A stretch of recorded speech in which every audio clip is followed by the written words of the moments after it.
अपने आप से भी बोल रही है द्वारका झूठ। नमस्कार दोस्तों, स्वागत करती हूँ आपका आपके अपने चैनल हंग्री स्पिरिट्स में। हंग्री स्पिरिट्स देख रहे हैं सारे दर्शकों का मैं अंजू शर्मा दिल से स्वागत करती हूँ। तो द्वारका जो मुहिम पे निकली है अहिल्या के अगेंस्ट, उसने बात वही की है जो अहिल्या करती है। चलिए इस पे चर्चा करते हैं, मगर पहले वही गुजारिश, जिन्होंने अब तक चैनल को सब्सक्राइब नहीं किया है कृपया कर लीजिए। साथ में दोस्तों बेल आइकन दबाइएगा ताकि आपको हमारे वीडियोस के नोटिफिकेशन मिलते रहे। तो द्वारिका क्या कहती है जमुना को? यही कहती है ना कि इस बार मैं प्रजा की भलाई के लिए कुछ भी करूंगी, मैं ये होने नहीं दूंगी क्योंकि इसमें मेरा स्वार्थ नहीं है। कुछ ऐसे ही डायलॉग बोलती हुई नजर आती है। और ये जो बात वो कहती है वो अपने आप से ही झूठ बोलना हुआ। ये बात वो क्यों कह रही है? किसको धोखा दे रही है? क्योंकि अल्टीमेटली वो कर तो रही है सिर्फ अहिल्या को नीचा दिखाने के लिए। प्रजा की भलाई की इतनी चिंता होती तो पहले भी बहुत कुछ कर सकती थी, मगर नहीं दोस्तों। यहाँ पे वो ये बात कहते हुए ये भी हम सबको जो भी उसकी बात को, यानी कि आगे जाके आचार्य जी को जो उसने बोलना है, आचार्य जी को जो बताना है, उसका भी बेसिस यही होने वाला है कि ये समाज और प्रजा की भलाई के लिए काम है। तो जब ये बातें कहती है तो एक बात तो ये क्लिक होता है कि अहिल्या भी तो यही कर रही है, वो भी तो प्रजा की भलाई कर रही है, वो भी तो प्रजा के लिए ही स्टैंड ले रही है ताकि विधवा विवाह हो और कोई भी इंसान या कोई भी औरत जो है इतनी ज्यादा पीड़ा न झेले।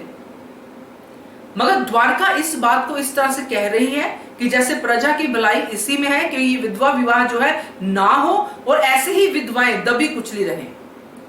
तो ये बात जो है कहीं ना कहीं अपने आप से ही झूठ बोलना होता है। और मैं एक चीज और आपसे कहूंगी कि ऊपर वाला सब देखता है, जो शिव शंभु है वो सब देख रहे हैं कि किसके कार्य में कितनी सच्चाई है।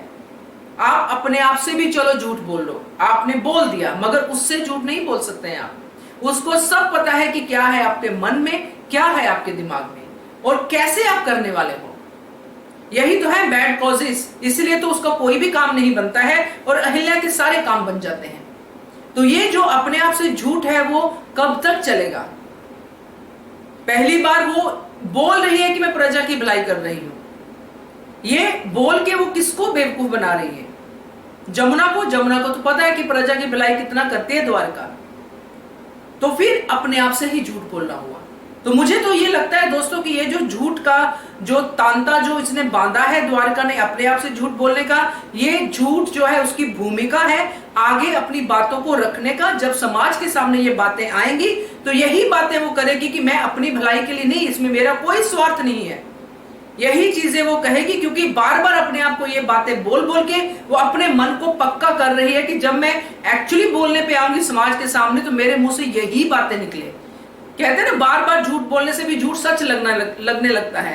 तो वो चीज ये करना चाहती है। अब देखना ये है कि जब सच्चाई सामने आएगी, जब ये मामला पूरी तरह से समाज के सामने आएगा तो द्वारका का पलड़ा कितना भारी होता है और अहिल्या का पलड़ा कितना भारी होता है। क्योंकि एक बार तो अहिल्या का पलड़ा नीचे जाएगा ही जाएगा और फिर देखना होगा कि द्वारका कितनी खुश होती है अपनी ही जीत पे, और जब वो जीत हार में बदलेगी फिर द्वारका का क्या हाल होता है। ये सारा हम इस चीज का गवाह होंगे, आप भी और हम भी, और देखने में मजा आएगा दोस्तों। मजा इसलिए बोल रही हूँ क्योंकि ये जो स्ट्रगल होती है ना, जो अहिल्या लेने वाली है, जिसका बीड़ा उसने उठाया है, उस स्ट्रगल में ही विक्ट्री होती है। कि आप जब स्ट्रगल करते हो ना विक्ट्री के लिए, वो विक्ट्री की स्ट्रगल होती है, उसमें मजा आना चाहिए, तभी आप उसको जीत पाते हो। अगर रोते धोते स्ट्रगल करेंगे तो फिर मजा नहीं है, तो फिर जीत भी थोड़ी धूमिल सी लगती है। तो मेरा ये मानना है दोस्तों, द्वारका का जो झूठ है अपने आप से, वो इसीलिए है क्योंकि वो उस झूठ को सच बनाना चाहती है सबके सामने। क्या कहते हो आप? कमेंट करके बताइए। देखते रहिए channel hungry spirits. Thank you so much. Subscribe to our channel by clicking the subscribe button.